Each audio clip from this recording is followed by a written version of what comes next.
저희는 계속해서 누가복음 말씀을 묵상하고 있습니다. 여러분들이 계속 큐티 하시면서도 그 원칙들을 잘 지켜주시는 것 같고, 큐티 나눠주시는 일들을 보면서도 참 누가복음이 재밌고 좋다라는 생각들이 드는데, 다시 한번 이렇게 기억을 상기시키기 위해서 말씀드리면, 누가복음 우리가 묵상하면서 이것을 잊지 않았으면 좋겠습니다. 누가복음은 특별히 예수님께서 인간의 몸을 입고 우리가 살고 있는 이 세상 가운데 오셨다라는 것을 보여주는 책이다라는 겁니다. 예수님이 인간의 몸을 입고 이 세상 가운데 오셨다. 이 원칙들을 잘 기억하셨으면 좋겠습니다. 왜 이 원칙을 다시 상기시켜 드리냐면, 여러분들과 저, 특별히 교회 안에 익숙해 있는 사람들일수록, 사실은 인간 모두는 계속해서 우리들의 삶 가운데 여기가 아닌 저기, 내가 아닌 우리가 할 수 없는 어떤 영원, 신비, 종교 이런 것들로 빨리 달려가서 문제를 해결하려고 하는 본성 가운데 있다는 것입니다. 그래서 교회에 익숙한 사람들일수록 어떤 본문들을 예수님의 이야기를 읽어 나갈 때 어떤 미스를 하냐면, 그분이 하늘을 버리시고 하늘을 포기하시고 인간의 몸을 입고 이 땅에 오신 얘기를 하고 있음에도 불구하고 우리는 자꾸 여전히 하늘에 계시고 우리와는 다른 존재이신 하나님, 능력을 가지신 어떤 그분의 얘기로 읽고 싶어하고, 그분이 내리신 어떤 이야기들과 명령들을 우리가 공동체적으로, 개인적으로 빨리 어떤 구호를 선정해서 그것을 지킴으로 인정을 받고 뭔가 목표에 도달하고 싶어 하는 유혹에서 자유롭지 않다는 겁니다. 오늘 얘기도 이 얘기를 잘 마음에 명심하고 읽어내지 않으면, 성경이 원래 누가복음이 얘기하려고 했던 의도를 벗어나서 우리가 읽고 싶은 대로 읽을 위험이 있다라는 사실들을 좀 마음에 담고 오늘 이야기를 했으면 좋겠습니다. 자, 누가복음을 읽을 때는 누가가 얘기하려고 하는 것에 마음을 두어야 합니다. 왜? 우리는 누가복음을 읽고 있기 때문입니다. 자, 누가가 이야기하려고 하는 것을 마음에 둔다라는 것이 구체적으로 어떤 것이냐면, 오늘 같은 경우에 4가지 밭에 뿌려진 씨의 비유는 누가만 다루는 것이 아니라 마태와 마가도 다루고 있거든요. 그러니까 마태와 마가와 누가가 다 다루고 있는 이 비유 얘기를 우리가 읽을 때에 누가가 얘기하는 것에 집중해서 읽어야 된다 하면 어떤 게 드러나냐면, 마태와 마가가 사용하지 않는 누가만의 특징은 무엇일까를 주목해야 하는데, 저는 여러분들과 오늘 2가지를 먼저 생각해 보았으면 좋겠다고 제안하고 얘기를 나누겠습니다. 그 첫 번째는 뭐냐면, 오늘 우리가 4가지 밭에 뿌려진 씨의 비유 얘기할 때에 이 얘기가 누가는 어떤 순서대로 배치를 하고 있느냐는 겁니다. 그 얘기를 어느 맥락 안에서 꺼내고 있느냐, 그것이 과연 마태와 마가와 같으냐 다르냐라는 것을 주목해 보아야 되는 겁니다. 그러니까 구조죠, 구조. 그 다음에 2번째는 뭐냐면, 이 비유 얘기를 해낼 때에 혹시 누가는 마태와 마가와는 다른 어떤 커멘트나 다른 얘기를 하고 있는 부분이 있지 않는가 하는 것을 잘 살펴보아야 한다는 겁니다. 자, 이 2가지 맥락을 고려하면서 천천히 읽어야 누가가 얘기하고 강조하려고 하는 것을 우리는 조금 찾아낼 수 있다는 거죠. 자, 그래서 오늘 우리가 누가복음 8장을 좀 읽을 건데, 8장의 전반부를 우리 같이 묵상하려고 하는데, 이 2가지 차이, 누가는 이 비유들을 어떤 식으로 배치하고 있는가, 그리고 누가는 이 비유를 설명할 때 다른 복음서와는 다른 어떤 커멘트, 설명을 하고 있는가라는 것을 눈여겨보면서 누가가 말하려고 하는 이 비유의 의미를 살펴보면 좋겠습니다. 자, 그렇다면 누가복음 8장 얘기로 좀 가보겠습니다. 자, 누가복음 8장에 누가가 이 4가지 밭에 뿌려진 씨의 비유를 얘기를 할 때, 마태와 마가와는 다르게 누가는 이 사건, 이 비유를 배치하고 있습니다. 오늘 누가복음 8장에서 보면 제가 아까 여러분들 대신해서 읽어드린 본문에도 나와 있지만 맨 처음에 시작하는 내용이 어떻게 시작하냐면 예수님을 따르는 제자들이 있었다. 그리고 예수님을 따르는 제자들 플러스 누가 있었냐면 예수님과의 특별한 관계를 가졌던 여인들이 있었다. 그리고 그 여인들의 이름을 누가는 아주 구체적으로, 그리고 그 여인들과 예수님이 맺었던 관계들을 아주 구체적으로 서술함으로 8장을 시작하고 있습니다. 재밌는 건 뭐냐면 어느 복음서에도 이 여자들의 이름이 언급된 건 누가밖에 없습니다. 여기밖에 안 나오는 이름이에요. 그 여기밖에 안 나오는 이름들을, 그리고 그 사연들을 나열하면서 오늘 누가복음 8장의 얘기를 누가가 시작하고 있다는 것을 여러분 마음에 두셔야 됩니다. 그리고 이 스토리가 쭉 진행되어져서 맨 마지막 제가 읽었던 15절에 가면 21절에 가면, 그죠? 21절에 가면 뭘로 끝납니까? 예수님의 진짜 형제 자매들이 예수님을 찾아온 장면으로 이 얘기가 끝납니다. 그 얘기의 끝이 뭐냐면 예수님이 그렇게 말씀하시는 거죠. 누가 예수님의 형제냔 말이에요. 누가 예수님의 자매냔 말이죠. 뭐라고 얘기합니까? 아까 제가 읽었던 본문을 한번 보실까요? 예수께서 대답하여 이르시되 내 어머니와 내 동생들은 누구냐면 곧 하나님의 말씀을 듣고 행하는 이 사람들이다. 그러니까 이 에피소드의 마무리가 뭐냐면 진정으로 예수님의 형제자매가 누구냐? 그것은 하나님의 말씀을 듣고 행하는 사람이 내 진정한 형제요 자매다라는 게 결론이고요. 그 얘기의 시작이 누굽니까? 무엇입니까? 예수님을 따랐던 구체적인 사람들의 이름이 시작입니다. 그러니까 이건 두 개가 메아리를 치는 거예요. 상호 이렇게 조응하는 거죠. 예수님을 따랐던 구체적인 사람들, 그 사람들이 맨 마지막으로 가면 진정한 예수님의 형제요 자매인 거예요.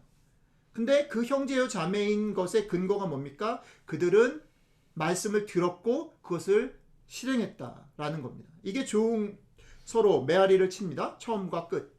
자, 그 가운데 오늘 우리가 보려고 하는 두 가지 비유가 있습니다. 첫 번째는 네 가지 밭에 뿌려진 씨앗에 대한 비유고, 두 번째는 그 연달아 예수님께서 사실은 스쳐 지나가는 듯이 짧은 비유를 하나 하는데 그 비유가 뭐냐면 등불을 어떻게 킬 것인가에 대한 짧은 비유가 포함되어 있습니다. 그러니까 다시 정리하면 이 에피소드 전체는 예수님을 따르는 구체적인 사람들의 명단과 맨 마지막 예수님이 말씀하시는, 컨펌하시는 나를 따라오는 진정한 하나님의 나라의 백성 혹은 예수 그리스도의 진정한 가족이 누구인가라는 말들 사이에 그것을 설명하기 위한 두 가지 비유, 네 가지 밭에 뿌려진 씨와 그 다음에 등불을 어떻게 킬 것인가의 두 가지 비유로 구성되어져 있는 에피소드로 보는 게 적절하다라는 것입니다. 자, 그렇다면 먼저 이 두 가지 비유 얘기를 먼저 조금 설명을 좀 우리가 같이 한번 본문을 따라가면서 이 비유가 무슨 얘기를 하고 있는가 좀 생각을 좀 해보면 좋겠습니다. 자, 네 가지 밭의 비유는 아까도 말씀드렸듯이 누가만 얘기하고 있는 비유가 아닙니다. 마태도 얘기하고 마가도 이야기합니다. 자, 그런데 누가는 이 얘기를 지금 앞부분에 설명드렸던 것처럼 마태와 마가와는 다른 어떤 컨텍스트, 다른 구조로의 이 얘기를 끼워서 설명하고 있다라는 차이가 하나 있습니다. 그 다음에 두 번째, 누가가 얘기하는 것이 마태와 마가와 어떤 차이가 있냐면 얘기를 스토리로 쭉 읽어보면, 여러분들이 언제 기회가 되면 마태와 마가도 같이 읽어보시면 좋겠는, 읽어보시면 마태와 마가가 안 하는 얘기를 누가가 맨 뒤에 짤막하게 하고 있습니다. 자, 그게 뭐냐면 그 네 가지 밭에 뿌려진 씨의 비유는 재밌는 게 뭐냐면 예수님이 먼저 그 비유를 그러니까 비유를 얘기하시죠. 그런데 마태, 마가, 누가 동일하게 그거를 잘 이해를 못해요. 제자들도 이해를 못해요. 그래서 어느 시간이 지난 후에 제자들과 예수님이 따로 홀로 계시게 되는 상황 속에서 제자들이 그거를 잘 이해 못해요. 다시 설명해 주세요 라고 물어봅니다. 그래서 예수님이 제자들에게 다시 설명해주는 그런 이원적인 구조. 그러니까 비유가 나오고 그 비유에 대한 해설이 따라가는 그런 구조로 되어 있는 비유입니다. 어떤 비유들은 비유만으로 충분히 납득이 되거나 설명이 되는 비유가 있는데, 예수님의 비유 중에 어떤 비유들은 예수님이 비유로 말씀하시고 나중에 해설을 해주는 비유들이 있어요. 그런데 이 비유가 그렇다라는 거죠. 자, 그것은 똑같아요. 마태, 마가, 누가가. 그런데 누가는 그 비유를 해설해 주는 부분에서, 여러분들도 잘 아시듯이 뭐 돌밭이라는 건 뭘까, 가시밭이라는 건 뭘까, 뭐 이런 걸 설명하시잖아요. 그죠? 그 설명 끝에 맨 마지막에 좋은 밭을 설명하는데, 마태, 마가는 설명하지 않은 언급을 누가만 하고 있다는 거예요. 그게 아까 제가 읽어드린 그 본문입니다. 뭐냐면 이거죠. 좋은 땅에 있다는 것은 착하고 좋은 마음으로 말씀을 듣고 지키어 인내로 결실하는 자를 말한다 라고 예수님이 마태하고 마가는 설명 안 한 얘기를 못 박아 설명하고 있다라는 차이가 있습니다. 세 가지죠. 하나는 착하고 좋은 마음이라는 단어가 나오고요. 두 번째는 말씀을 듣고 지킨다라는 말이 나오고, 세 번째는 인내로 결실한다라는 말이 나옵니다. 마태하고 마가는 이 좋은 밭을 설명하지 않아요. 마태하고 마가는 이것을 설명할 때 그냥 좋은 밭이 어떤 거냐면 그냥 말씀을 듣고 잘 받은 그 좋은 밭이라고 설명했어요. 근데 누가는 거기에 만족하지 않았던 것 같아요. 누가는 좀 더 하고 싶은 얘기가 있었던 것 같아요. 그래서 좋은 밭을 세 가지로 나누어서 설명하고 있는 거예요. 다시 착하고 좋은 마음, 그 다음에 말씀을 듣고 지키는 것, 그 다음에 인내로 결실하는 것까지 가야 그게 좋은 밭이다라고 누가는 구체적으로 설명하고 있다는 것입니다. 누가가 설명하려고 했던 대단히 중요한 포인트가 뭐냐면, 좋은 밭이라는 건 그냥 말씀을 깨닫는 것만이 아니라 깨달음을 넘어서서 실행하는 것, 구체적으로 실행하는 것이고, 또 하나 되게 중요한 특징이 뭐냐면 그 실행이라는 게 한 번 땡이 아니라 평생을 들여서 인내를 통해서 결실을 맺을 때까지 계속 반복해서 인내를 이루어가는 것을 말한다라는 얘기를 누가가 하고 싶었어요. 이게 누가가 얘기하려고 하는 네 가지 밭에 뿌려진 씨의 얘기에 대단히 중요한 메시지입니다. 자, 거기까지 네 가지 밭에 대한 비유를 일단은 해석을 해놓고 이것을 갖다가 설명하시고 난 다음에 예수님께서 아까 말씀드렸듯이 약간 그래도 좀 모호하게 부족하게 느끼셨는지는 모르겠는데, 누가는 예수님이 이 얘기를 더 설명하시기 위해서 하나의 비유를 더 들었다라고 소개하고 있습니다. 이것도 마태하고 마가하고는 차이가 있어요. 그래서 이 두 번째 비유를 우리는 조금 이해해야 돼요. 자, 두 번째 비유의 제목을 굳이 저는 이렇게 붙였어요. 등불을 켜서 어디에다 둘 것인가. 네, 등불을 어디에다 둘 것인가. 자, 그런데 그것을 이제 예수님이 얘기하신 대로 그대로 읽어보면 되게 짧은 비유인데 읽어보면 이렇습니다. 누구든지 등불을 켜서 그릇으로 덮거나 평상 아래에 두지 않고 등경 위에 두나니 이는 들어가는 자들로 그 빛을 보게 하려 함이라. 숨은 것이 장차 드러나지 아니할 것이 없고 감추인 것이 장차 알려지고 나타나지 않을 것이 없느니라. 이렇게 비유를 드셨어요. 네 가지 밭에 뿌려진 씨의 비유를 부가적으로 설명하기 위해서 이 얘기를 예수님이 하셨다라고 누가가 우리에게 소개하고 있습니다. 자, 그렇다면 이 비유가 어떤 얘기를 하는 걸까? 그리고 이게 앞의 비유랑은 어떤 관계가 있을까라는 질문을 가지고 우리는 이 비유를 읽어야 됩니다. 그렇죠?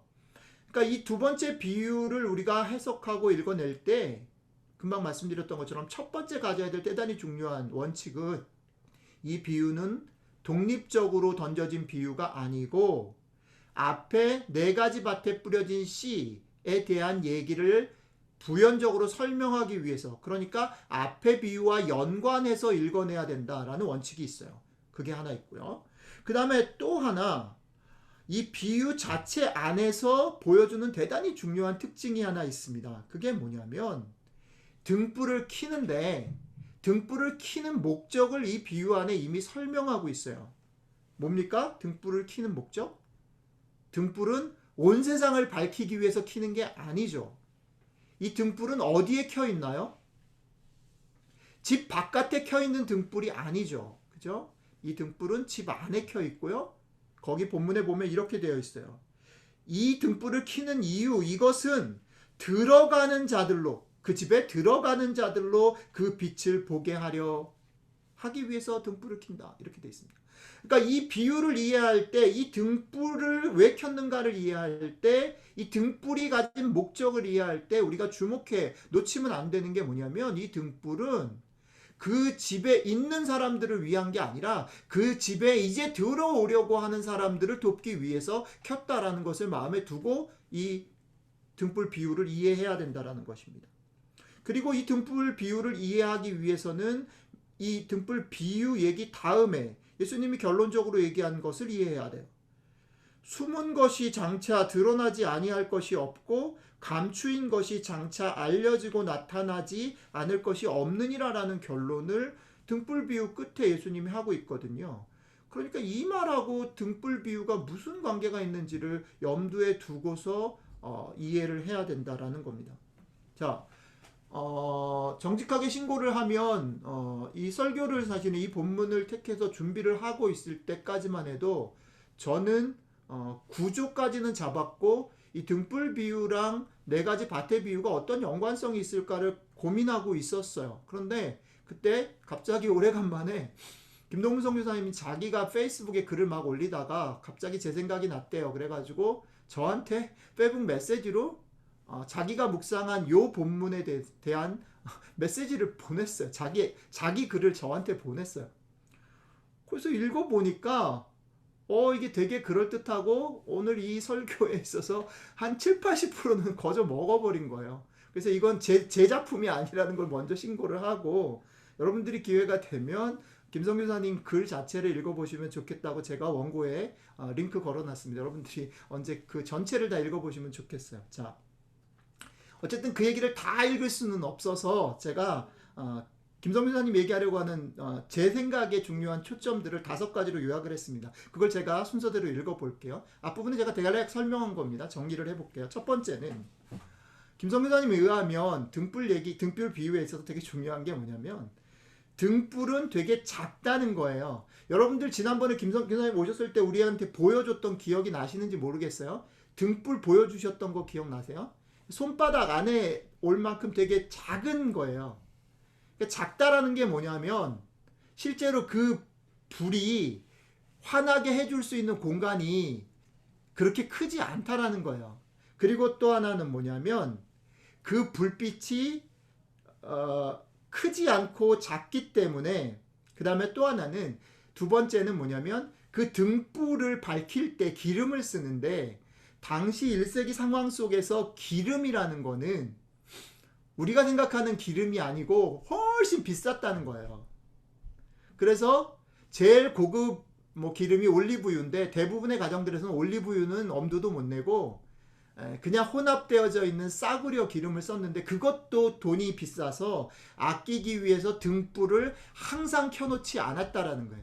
그래서 김성민 선생님 뭐라고 표현했냐면 우리처럼 아무 때나 불 켜놓고 불 켜면 환하게 비치는 LED 등이나 이런 걸 상상하면 안 된다. 작은 등불이고 그 기름도 아껴야 되기 때문에 평소에는 대부분 세 번째 기름을 아끼기 위해서 뭐냐면 그릇으로 덮어놨다는 거예요. 왜냐하면 불도 아예 안 켜고 그릇으로 덮어놓은 이유는 불을 안 켜도 기름이 날아가기 때문에 그 기름을 보존하기 위해서 그릇으로 덮어놨다는 겁니다. 자, 그 다음에 등불을 꺼둘 때에는 이 등불을 꺼둘 때, 그러니까 그릇으로 덮어놓을 때는 이 그릇을 이 등불을 어디에다 둘까 생각할 때 이 등불이 필요한 상황이 있을 거 아니에요, 그죠? 이 등불이 필요한 상황이 오면 바로 꺼내서 쓸 수 있게 손 가까이 익숙한 자리, 그러니까 오늘 본문에 따르면 어디예요? 네. 이렇게 아래쪽 바닥에다 놓는다라는 거예요. 이해가 되시죠? 왜냐하면 바로 손이 닿아서 빨리 불을 켜서 뭔가를 해야 되는 상황들에 대처하기 위해서 손이 닿는 자리에다 놨다라는 겁니다. 그 다음에 등불을 켜야 되는 상황이 어떤 경우냐면 첫 번째는 물건을 찾아야 되는 경우에 불을 켜는 거죠. 불을 켜서 물건을 막 찾아야 되는 경우. 그 다음에 두 번째 상황은 뭐냐면 오늘 본문이 얘기하려고 하는 상황인데 손님이 찾아오게 되는 경우 등불을 켰다라는 거예요. 자, 손님이 찾아오거나 물건을 찾으려고 할 때에 등불을 켜서는 가능한 한 그 등불이 고기만 비추는 게 아니라 조금 넓게 비추게 하기 위해서 어떻게 해요? 바닥에 있었던 등불을 들어서 어떻게 높은데 오늘 본문에 따르면 등경 위에다가 두는 게 맞다는 거죠. 자, 오늘 비유가 이런 백그라운드를 잘 생각해 보시면 등불을 바닥에 두느냐 아니면 위에다 두느냐라는 얘기를 예수님이 하신 거가 어떤 의미인지 조금 더 이해가 되고 이 등불을 킨다라는 거가 자기들의 어떤 물건을 찾기 위한 것이 아니고 이 집에 살고 있는 자기들을 위한 이유가 아니고 이 집에 손님으로 온 사람이 이 집에 들어올 때 불편함이 없도록 하기 위해서 등불을 켰구나라는 것을 우리가 이해할 수 있죠. 정리를 해서 얘기를 좀 해보자면 마태복음에서 너희는 세상의 빛이요 소금이다라고 말할 때의 그 빛과 지금 여기서 등불의 비유를 얘기하면서 얘기하시는 이 등불의 빛은 다른 종류의 빛이다라는 것을 우리가 알아야 된다는 겁니다. 김동문 교사님이 이 얘기를 묵상하게 된 계기가 뭐냐면 김성 교사님도 이제 매일 성경을 가지고 묵상을 하다가 매일 성경이 이제 여러분들도 해보시면 아시겠지만 이렇게 본문이 있고 해설이 있잖아요. 그죠? 이 해설을 읽어보면 이 해설에서 이제 바로 세상의 빛과 막 이런 얘기로 막 달려갔다는 거예요. 이게 아무리 봐도 그 얘기가 아닌데 그 얘기로 달려간 게 못마땅한 거죠, 이 양반이. 그래가지고 이걸 묵상하기 시작을 한 거예요. 맞아요. 우리가 성경을 읽고 묵상할 때 뭐 세상에 빛이 되라는 말이 틀린 말은 아니죠. 나쁜 말이 아니잖아요. 그러니까 그 좋은 결론으로 가는 거 그게 뭐 나쁜 건 아니지. 나쁜 의도는 아니지만 성경이 정작 얘기하려고 하는 것을 일탈하고 오해하고 왜곡시킬 수 있는 위험이 있다라는 것을 명심해야 된다는 거죠. 오늘 누가의 얘기를 그렇게 이해하면 전체적으로 누가가 조심스럽게 구성해서 우리에게 던지려고 하는 메시지를 놓칠 수 있다는 거죠. 자, 요 정도까지 이해가 되셨으면 이거를 갖다가 앞에 얘기했던 4가지 밭에 뿌려진 씨앗의 비유와 연결을 좀 시켜볼 수 있겠다라는 생각이 드는 거예요. 이것을 연결시키기 위해서 아까 제가 말했던 것처럼 결론 부분들이 결론에 예수님이 하신 말이 제가 볼 때는 대단히 연결고리가 된다라고 생각이 들어요. 그게 뭐냐면 아까 얘기했죠. 숨은 것이 장차 드러나지 아니할 것이 없고 감추인 것이 장차 알려지고 나타나지 않을 것이 없느니라. 그러므로 너희가 어떻게 들을까 스스로 삼가라. 누구든지 있는 자는 받겠고 없는 자는 그 있는 줄로 아는 것까지도 빼앗기리라 하시니라 라고 예수님이 이 비유의 끝을 결론 지었다라고 누가가 우리에게 소개하고 있습니다. 자, 아까 그 등불 비유 상황을 다시 한번 돌아가 보죠. 집 안에 사는 사람들은요 이미 어둠에 익숙해요. 어두컴컴해도 자기 집 물건이 어디에 있고 어디로 가면 부딪히고 이런 것들을 대강은 알아요. 그죠? 저희 집이 2층과 3층이 있잖아요. 그래서 2층에서 이제 우리 지영님을 위해서 11시 반이나 12시에 모뎀을 끄고 불을 끄고 올라갈 때 3층에 지우랑 저희가 같이 자고 저랑 지희 엄마가 방 안쪽에서 안방에서 자거든요. 지우를 거쳐서 가야 돼요. 근데 만약에 복도에 불을 켜면 지우를 깨우게 된단 말이에요. 그러니까 계단 올라가고 지우를 거쳐서 갈 때 불을 못 켜고 가요. 그래도 저는 거기를 지나가는데 그렇게 큰 어려움이 없어요. 왜? 거기에 익숙하니까. 계단이 몇 계단이고 대략 어디 있고 어떤 거에 뭐가 있고 하는 것을 알고 있으니까. 그런데 만약에 손님으로 오신 분이 저희 안방에서 자고 있는데 그런 상황이 됐다. 그러면 뭐가 필요하겠어요? 적어도 뭐 핸드폰 불빛 정도라도 필요할 거예요. 그렇죠? 지금 이 상황은 그런 거라는 거죠. 집안 사람은 어둠 속에서도 집안 곳곳에 익숙하기 때문에 어쩌면 불을 켜지 않고, 왜 등불은 되게 귀한 거니까, 이게 돈에 관한 거니까 켜지 않고 대강 해결할 거예요. 그렇지만 낯선 사람은 등불이 필요한 거죠. 그래서 낯선 사람을 위해서 등불을 켜요. 그런데 재밌는 건 뭐냐면 낯선 사람에게 있어서는 등불을 켜줘도 어떻게 해요? 이 지리에 익숙하지 않잖아요. 이거에 익숙하지 않기 때문에 어느 시간까지는 등불을 켰음에도 불구하고 깜깜할 거라는 거예요. 명확하지 않아요. 집안에 사는 사람과는 비교할 수 없을 정도로 흐릿한 것이에요. 그죠? 익숙해지는 데는 손님으로 온 사람이, 그 집에 방문한 사람이 그 어둠에, 그 집에 익숙해지는 데에는 뭐가 걸려요? 시간이 걸려요. 그러나 예수님의 말씀은 뭐냐면 시간이 지나면 어떻게 해요? 서서히 그 집에 익숙해지고 드러나고 보여진다라는 거예요. 그러니까 이것을 기억하셔야 돼요. 예수님이 마지막에 얘기하신 것.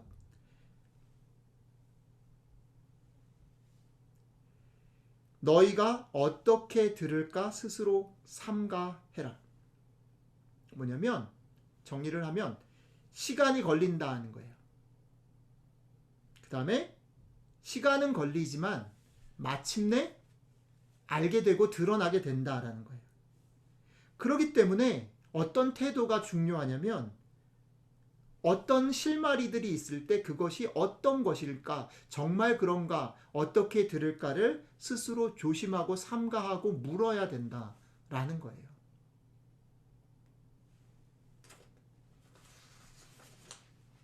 등불의 비유가 보여주려고 하는 것은 그런 면에서 대단히 일상적인 것이에요. 대단히 하나님의 나라니까 이렇게 세상에 빛이 되라, 너희는 그리스도인이니까 이렇게 되라 라고 하는 구호 쪽으로 달려가라는 얘기가 아니라 우리들의 일상 속에서 일상을 살아가는 그리스도인 된 우리에게, 하나님의 나라의 백성 된 우리가 살아내야 될 삶이라는 것이 사실은 대단히 모호하고 대단히 불투명하고 대단히 불명확하고 언제 끝날지 모르고 흐릿하다는 거예요. 그런데 기억해라는 거예요. 흐릿하고 불투명하고 불명확함에도 불구하고 익숙해지는 날이 오고 끝이 온다. 그렇기 때문에 이 일상을 살아가야 되는 너희들은 어떻게 해요? 삼가 그것이 그런가 확인하고 묻고 해야 된다. 자, 이것이 네 가지 밭에 뿌려진 씨의 비유와 어떻게 조우하나요? 떠오르세요? 이것을 네 가지 씨가 뿌려진 밭의 비유에서는 밭의 종류로 우리에게 얘기해요. 농부는 씨를 심지 않고 뿌리죠. 막 뿌려요. 그럼 막 뿌리기 때문에 어디로 갈지 몰라요.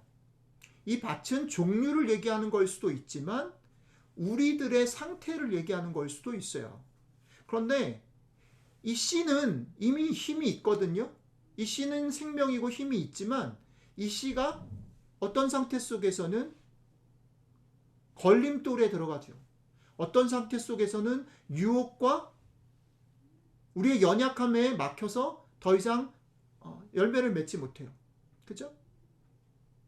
누가가 우리에게 보여주려고 하는 하나님의 나라의 특징, 하나님의 나라의 삶을 살아가는 백성들의 특징들의 실제, 그것은 불명확한 거예요. 실패의 연속이에요. 아까 희선자매님 기도 속에도 나와 있는 거지만 깨달은 것 같은데 금방 딴짓하고, 아침에 큐티에서 막 신나고 막 좋았는데 바로 고개 돌리니까 애들이랑 싸우고 속에서 화가 올라오고, 설교 준비해가지고 와 이걸 깨달았어. 하나님의 놀라운 은혜로 LA에 있는 선배의 도움으로 설교 준비가 확 끝났어. 너무 좋은데 할렐루야인데 금방 이걸 어떻게 해야 될지 몰라서 답답해하고 절망 가운데 처박히는 거죠. 그게 아까 희선자매식의 표현대로 얘기하면 머리에서 가슴으로, 가슴에서 손으로의 문제일 수도 있지만 실제로는 머리에서 걸리기도 하고 가슴에서 걸리기도 하고 손에서 걸리기도 하죠. 순서 없이 와요. 여러분들도 잘 느끼시겠지만 우리들 자신이 참 변화무쌍하고 엄청나게 복잡할 뿐 아니라 우리가 닥치고 풀어야 될 삶 자체가 그렇잖아요. 엄청 찌질하고 엄청 불명확하고 엄청 흐릿해요. 그런데 네 가지 밭의 비유에서건 등불의 비유에서건 그것만을 얘기하지만은 않아요. 그게 현실이고 그게 맞다. 그러나 그럼에도 불구하고 좋은 밭이 되고 열매를 맺게 된다. 잘 흐릿하고 잘 안 보임에도 불구하고 보이는 날이 온다. 보이게 된다. 라는 얘기를 하는 거죠. 저랑 이 얘기 때문에 김동성 선생님이랑 한 30분 통화를 했어요. 전화로 얘기하는 것 중에 제 마음 가운데 왔던 얘기가 이런 거였어요. 김동성 선생님 이렇게 표현하더라고요. 성경을 우리가 이해할 때 자기는 이제 그 형이 원래 그림을 좀 그렸던 사람이라 특히 누가복음 이 얘기를 보면서 자기는 그런 느낌이 든대요. 그림을 그릴 때 이런 거 있어요. 수채화를 그릴 때 그렇다고 그러더라고요. 그게 무슨 뭐 명칭이 있다는데 뭐 명칭은 기억이 안 나고 파란색을 그릴 때 그냥 파란색 한 번으로 다 그리는 게 아니라 파란색에다 다른 색깔을 입히고 또 입히고 그래가지고 이렇게 오버랩 되면서 그것이 어떤 명확한 색깔을 드러내는 타이밍이 주어진다는 거예요. 덧칠하는 어떤 것들이 나중에 전체 그림 속에서 대단히 그 화가가 그리려고 하는 색깔들을 드러내는 것들. 그러니까 네 가지 밭의 비유만으로 선명하지 않을 때 등불의 비유를 가지고 다른 색깔로 설명하고 너희가 그렇게 망하는 이유, 너희가 그렇게 좌절하고 너희가 실패하고 업앤다운을 반복하고 어떨 때는 하늘을 가진 듯이 그러다가 지옥에 떨어진 것처럼 그렇게 하는 것을 설명하기 위해서 이 색깔을 들이대고 저 색깔을 들이대고 막 그러면서 성경이 우리에게 결국은 보여주려고 하는 색깔들이 있다. 그럴 때 우리가 가져야 될 태도가 뭘까? 그것은 그 색깔들 하나하나에 집착하고 내가 경험하는 감정과 이런 것들에 집착하는 게 아니라 조금은 거리를 두고 조금은 여유를 가지고 그것들이 어떻게 변해가는지를 꼼꼼히 천천히 물어보면서 정말 그런가 하는 것을 물어보는 태도가 중요하지 않을까? 조금은 기다려주는 태도가 중요하지 않을까? 라는 얘기를 서로 나눴어요.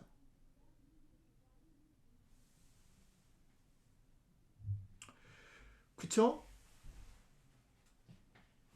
오늘 얘기 전체는 누가복음 8장 전체 그 앞부분의 얘기 전체는 오늘 제가 설교 제목으로 잡은 누가 예수 그리스도의 진정한 가족일까? 다른 말로 얘기하면 일상 가운데서 예수를 따른다라는 것은 도대체 무엇일까라는 말을 하고 있어요. 그것에 대해서 누가는 우리에게 자상하게 여러 번의 반복을 통해서 다른 얘기들을 통해서 얘기를 하고 있는데 누가의 얘기가 되게 살갑게 와지는 건 뭐냐면 누가가 정답을 빵 얘기하고 우리로 하여금 멋있고 정답의 삶으로 가! 그게 맞아! 라고 거창한 구호를 외치거나 멋진 그림, 멋진 정답으로 빵 소개하고 있는 게 아니라 당시 1세기 상황 속에서 그들이 일상 가운데 늘 경험하고 겪고 있는 구체적이고 찌질한 일상의 모호하고 선명하지 않은 것 가운데 삶으로 소개하고 있다는 거예요. 누가 예수님을 따르는 사람인가? 누가 예수 그리스도의 가족인가? 라고 말할 때 그 가족의 반열에 드는 것은 그들이 태어난 어떤 조건이 아니었어요. 그죠? 혈연 관계에 있는 가족이 아니죠. 당시 상황 속에서는 이런 스토리 속에서 이름을 올릴 수 없는 여성들이 등장해요. 그리고 그 여성들이 구체적으로 예수님을 만날 수밖에 없었던 사연들이 등장해요. 어떤 조건이나 어떤 상황들 아니면 어떤 그런 그들이 가지고 있는 어떤 것들이 예수님의 가족이나 하나님의 백성이 되는 어떤 조건이 아니에요. 그렇기 때문에 그것은 특권이 아닌 거죠. 그렇죠?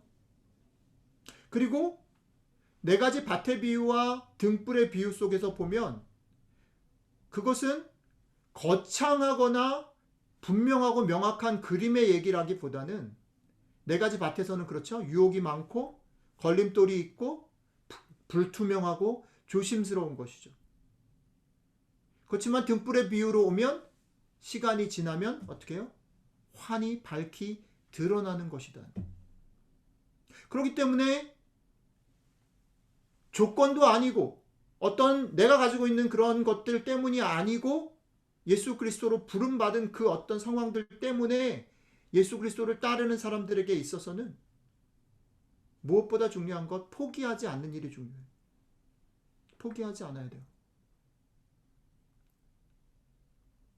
우리가 잘 깨달았거나 그것을 잘 실행했거나 우리 느낌에 확 아니면 우리가 원하는 일들이 일어났거나 상관없이 우리에게 중요하게 요구되어지는 건 포기하지 않아야 된다는 거예요.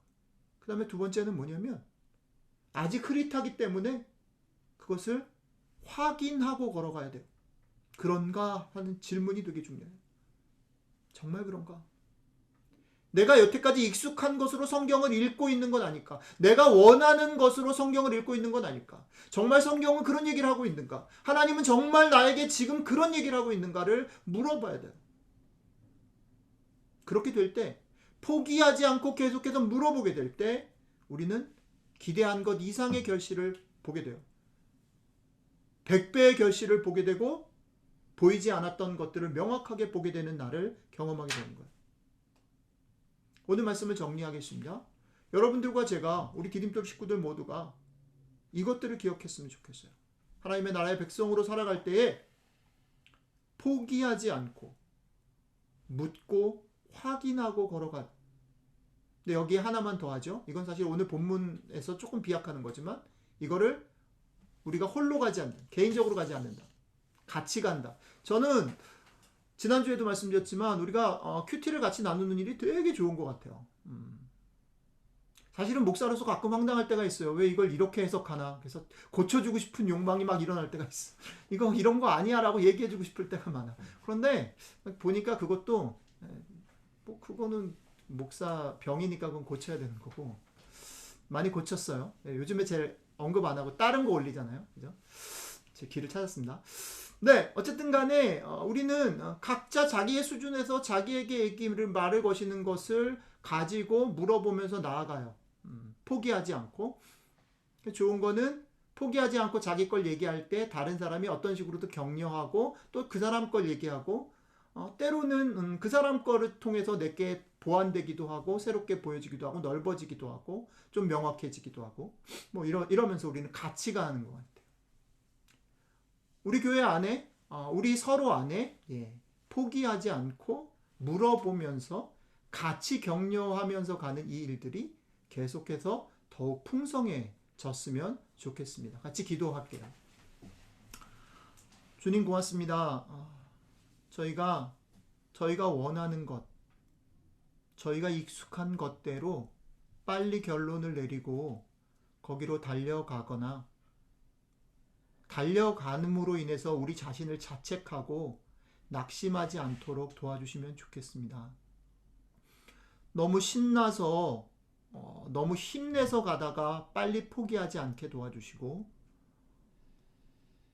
우리에게 불투명하고 모호하고 낙심되게 하는 일들이 많이 생기기 때문에 또 포기하지 않도록 도와주시면 좋겠습니다. 주님께서 여러 가지 모습으로 때로는 성경 말씀의 다양한 것들로 또 때로는 지체들의 다양한 나눔을 통해서 그리고 또 우리의 삶의 아주 작은 구체적인 그런 격려와 축복을 통해서 우리에게 끊임없이 격려하시는 것들을 붙잡고 우리가 포기하지 않고 갈 수 있으면 좋겠습니다. 포기하며 갈 때에 우리가 익숙한 것, 우리가 원하는 것이 아니라 하나님이 우리에게 말씀하시는 것을 들으려고 하는 질문하는 태도들을 잃지 않았으면 좋겠습니다. 그리고 우리가 이것을 홀로 가지 않고 디딤돌 식구들 안에서 서로 격려하고 서로 칭찬하고 서로 같이 손잡아주며 같이 갈 수 있도록 도와주시면 좋겠습니다. 우리에게 이런 귀한 지체들과 또 성령님 우리와 함께 해주셔서 너무너무 감사드립니다. 이번 한 주의 삶도 그렇게 풍성해진 삶들을 살아갈 수 있도록 도와주십시오. 우리 주 예수 그리스도의 이름으로 기도드렸습니다. 아멘.